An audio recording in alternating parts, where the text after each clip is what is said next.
Setelah resmi bergabung dengan Partai Solidaritas Indonesia (PSI), putra bungsu Presiden Joko Widodo Kaesang Pangarep diusulkan menjadi ketua umum partai itu.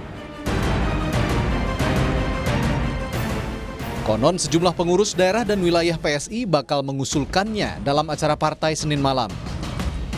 Ditanya soal dirinya yang diusulkan jadi ketua umum PSI, Kaesang mohon doa agar hal itu bisa terwujud. Namun Kaesang menegaskan, ia akan berjuang terlebih dahulu sebagai anggota baru agar PSI bisa tembus ke DPR RI.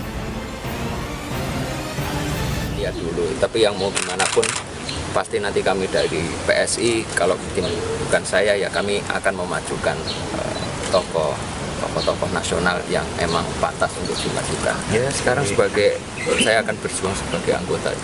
Ya masih anggota. Rencana kan mau jadi ketum ini Mas? Ya pokoknya itu doain aja. Kakak kandung Kaesang, wali kota Solo yang juga kader PDI Perjuangan, Gibran Raka Buming Raka, Senin siang sama sekali enggan menanggapi saat ditanya soal adiknya yang diusulkan jadi ketua umum PSI. Tanya Kaesang ya, urusan PSI tanya ke orang PSI. Mas sudah komunikasi dengan Mas Kaesang, Mas? Urusan PSI tanya ke orang PSI. Enggak, kemarin kan Kaesang mengatakan juga sudah minta restu ke Mas Gibran itu. Ya, urusan seperti PSI tanya ke orang PSI, tanya Kaesang juga. Nggih, Bon, makasih. Sudah dikasihkan untuk Mas Kaesang, Mas. Yuk, makasih. Nggih. Salah satu politisi PDI Perjuangan menyebut perihal perbedaan pilihan partai antara Presiden Jokowi dan anaknya Kaesang diserahkan pada penilaian masyarakat. Karena menurutnya yang diuji soal ini bukan partainya, melainkan Jokowi. Kemudian dari Kaesang kemudian ngambil partai lain, masa kita panggil Pak Jokowi karena gagal meyakinkan anaknya, kan nggak lucu ya. Beliau presiden gitu loh. Ya jadi ya itu menurut saya silakan saja. Nanti bagaimana pimpinan partai melihat. Yang diuji di sini kan bukan partai tapi Pak Jokowi. Kalau kita serahkan saja pada rakyat menilai seperti apa gitu loh. Dan menurut saya nggak perlu dipanjang-panjangin. Ini ada anak muda mau masuk partai ya silakan. Semoga jalan yang aku pilih adalah jalan yang benar.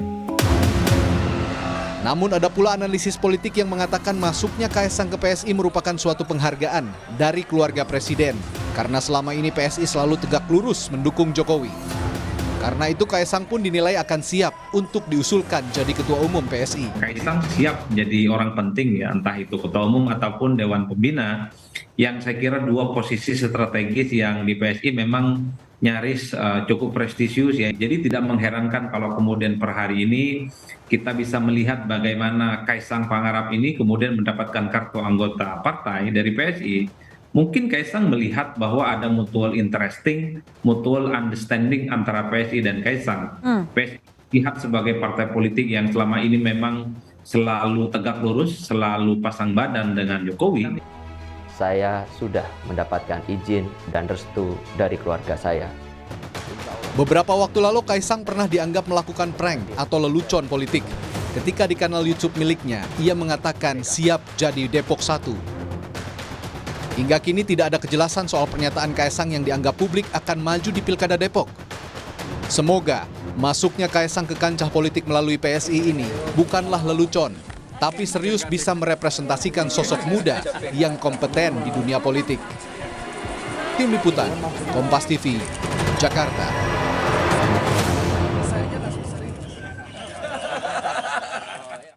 Lalu benarkah Kaesang Pangarep akan ditasbihkan jadi Ketua Umum Partai Solidaritas Indonesia yang baru? Kita akan langsung berbincang dengan Wakil Ketua Dewan Pembina PSI, Grace Natali. Selamat siang Mbak Grace, apa kabar? Selamat siang Mas Ihsan, kabar baik. Mbak Grace, setelah prank yang jadi Wali Kota Depok, masuknya Kaesang ke PSI kali ini bukan prank lagi?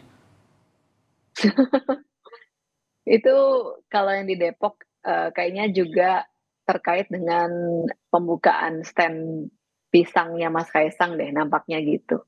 Ya itu kan tapi khas anak muda ya Mas ya, cara-caranya kreatif, kadang nggak terduga. Tapi mungkin di situ Mas Kaesang juga mulai punya pandangan yang lebih serius mempertimbangkan jabatan-jabatan eksekutif mungkin ya. Tapi kan yang ditunjukkan Kaesang selama ini kan selain dia seorang pengusaha, tapi dia juga suka berkelakar seperti itu di media sosial. Sebenarnya apa pandangan politik dan pertimbangan PSI untuk mengusulkan Kaesang jadi ketua umum? Ini aspirasi yang disampaikan oleh teman-teman pengurus dan kita tampung nggak apa-apa di PSI semua aspirasi. Dalam rapat hari ini kami juga akan mendengarkan lebih spesifik masukan dari teman-teman pengurus. Ada yang merasa bahwa Mas Kaisang ini bisa punya gagasan-gagasan baru, terobosan-terobosan baru mungkin yang tidak mainstream politik pada umumnya, dan PSI selalu terbuka dengan gagasan-gagasan seperti itu. Jadi kita ikuti saja prosesnya, Mas. Kami juga sudah mengundang redaksi Kompas, mungkin nanti malam bisa gabung sama-sama kami di acara nanti malam. Nanti kita simak aja seperti apa yang akan disampaikan oleh PSI malam nanti.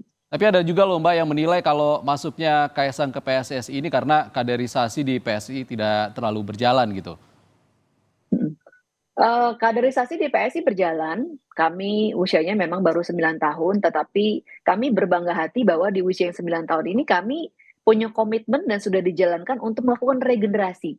Karena buat apa juga kita hanya rajin melakukan kaderisasi tapi tidak kunjung melakukan regenerasi.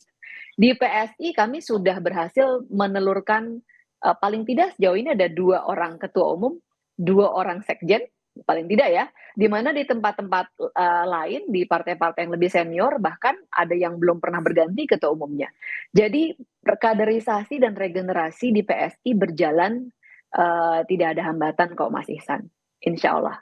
Oke, kalau usulan Kaisang jadi ketua umum PSI ini juga disebut-sebut banyak analis politik yang bilang kalau ini untuk melemahkan posisi PDI Perjuangan. Respon Anda seperti apa Mbak? Saya rasa nggak sampai ke situ ya Mas. Pemilih Indonesia itu kan ada lebih dari 190 juta orang. Dan cita-cita perjuangan PSI kan jangka panjang. Sempit sekali rasanya kalau hanya untuk menyasar A, B, C gitu ya.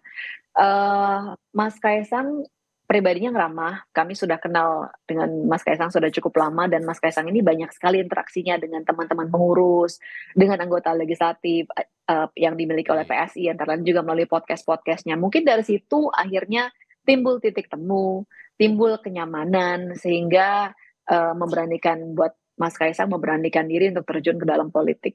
Jadi ini sebuah kolaborasi yang saya rasa akan baik nantinya ke depan. Oke. Tapi kan Kaisang anaknya Pak Jokowi yang juga kader PDIP. Apakah ada komunikasi dengan PDIP terkait hal ini? Kalau terkait dengan itu, saya rasa bagian internalnya masing-masing partai ya Mas ya. Kaisang ini kan seorang pribadi yang sudah dewasa, dan berbagai komunikasi ke internal keluarga kah dan sebagainya sudah dilakukan oleh Mas Kaisang sebelumnya. Jadi kami tidak mencampuri ke sana Mas, dan terkait dengan urusan internal partai lain juga kami rasa bukan ranahnya kami ya Mas ya. Karena kita kan tahu ya ada ADART di PDI Perjuangan yang mengatur tidak boleh ada dalam satu keluarga berbeda partai, itu di nomor 25A ADART PDIP. Apakah ini sempat jadi pertimbangan oleh PSI? Saya rasa itu internalnya PDIP, Mas. Kami tidak berhak mencampuri, kami juga tidak berani mencampuri, dan saya yakin semua hal sudah ditimbangkan matang-matang oleh Mas Kaisang. Orangnya udah dewasa, kiprahnya sudah banyak, jadi pasti sudah ada pertimbangan-pertimbangan dari beliau. Segala bentuk komunikasi yang diperlukan, saya yakin juga sudah pasti dilakukan. Begitu. Baik, terima kasih Wakil Ketua Dewan Pembina Partai Solidaritas Indonesia, Grace Natali, sudah berbagi pandangan di Rumah Pemilu hari ini. Terima kasih Mbak Grace. Terima kasih Mas Ihsan.